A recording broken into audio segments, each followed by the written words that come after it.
የነፍስ ሰላም ጉዞ ወደ ደስታ ከተሰኘው መጽሐፍ እንዳገኘ ነው።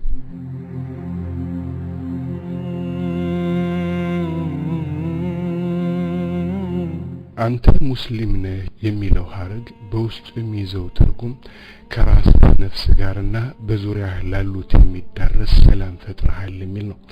ለቤተሰብ፣ ለጓደኛ፣ ለሀገርህ ቀስ በቀስ እየተስፋፋ ዓለምን የሚያካልል ሰላም ባንተ ውስጥ ያለው ሰላም ሌሎችንም ሰላም እንዲጎናጸፉ ያደርጋል ማለት ነው። ኃያሉ አላህ እንዲህ በማለት ያዘናል። فإذا دخلتم بيوتا فسلموا على أنفسكم تحية من عند الله ቤቶችንም በገባችሁ ጊዜ ከአላህ ዘንድ የሆነችን የተባረከች መልካም ሰላምታ በነፍሶቻችሁ ላይ ሰላም በሉ።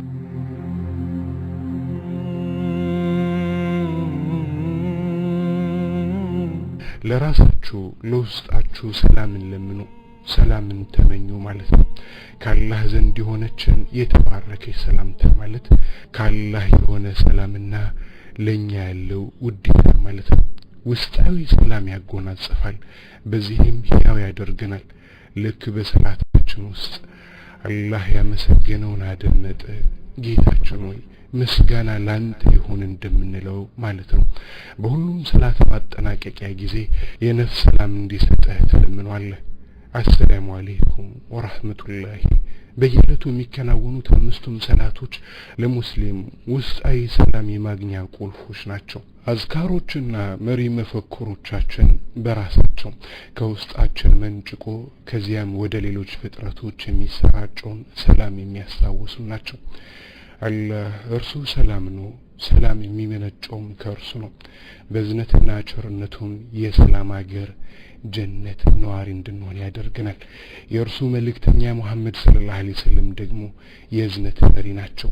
ለእርሳቸው ያለን ውዴታ በእርሳቸው ላይ ሰላትና ሰላም በማድረግ እንገልጽ ዘንድ አላህ ያዘናል። ኢነላህ ወመላኢከተሁ ዩሰሉነ ዐለን ነቢይ يا أيها الذين آمنوا صلوا عليه وسلموا تسليما اللهنا ملائكته بنبي لاي يكبروا تزنتنا يوردالو እናንተ ምናችሁ ወይ በእርሱ ላይ ያክብሩት እዝነትን አውርዱ የማክበርንም ሰላምታ ሰላም በሉ።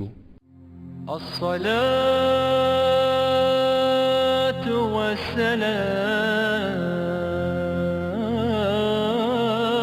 والسلام عليك يا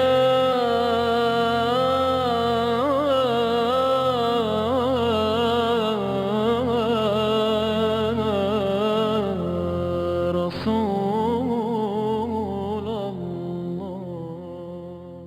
ይልቁንም እርሳቸው እንዲህ ብለዋል፣ ማንኛውም ሰው ለኔ ሰላምታ ሲያቀርብ አላህ ነፍሴን ይመልስልኝና እኔም ሰላምታውን ምላሹን እሰጣለሁ። አንተ ሙስሊም ወንድሜ ሆይ እስኪ አስተውል።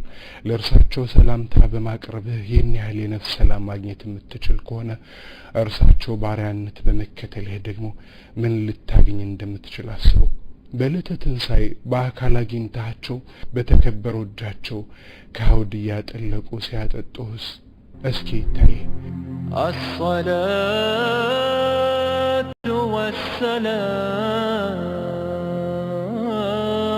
والسلام عليك يا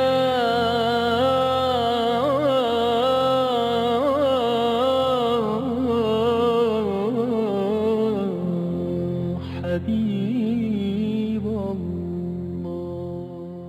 በጀነት ውስጥ ያለው ደስታ ሚስጥር ነፍስ የሚጎናጸፈው ታላቅ ሰላም ነው። ይህ መለኮታዊ የሆነው ሰላም እዛ ውስጥ ከሚገኙት ሁረላይኖችና ቪላዎች የበለጠ ነው። ኃያሉ አላህ ጀነትን የሁረላይን አገር ወይም የቪላዎች አገር ብሎ አልሰየመውም። ይልቁንም ዳሩ ሰላም የሰላም ቤት ሀገር ብሎ ነው የሰየመው።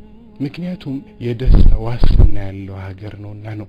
لهم دار السلام عند ربهم ለነርሱ በጌታቸው ዘንድ የሰላም ሀገር አላቸው والله يدعو إلى دار السلام አላህም ወደ ሰላም ሀገር ይጣራል وقال لهم خزنتها سلام عليكم طبتم فادخلوها خالدين ዘበኞቿም ለነርሱ ሰላም በእናንተ ላይ ይሁን ተውባችሁ ዘውትሮች ሆናችሁ ግቧት ባሏችሁ ጊዜ ይገቧታል ادخلوها بسلام ذلك يوم الخلود በሰላም ግቧት ይህ የመዘውተሪያ ቀን ነው ይባላሉ ለይለተል ቀድር ራሱ የሰላም ሌሊት ነው ሌሊቱ በሰላም የተሞላ ነው ምድር ሰላም የተሞላባት ሌሊት ይኖራታል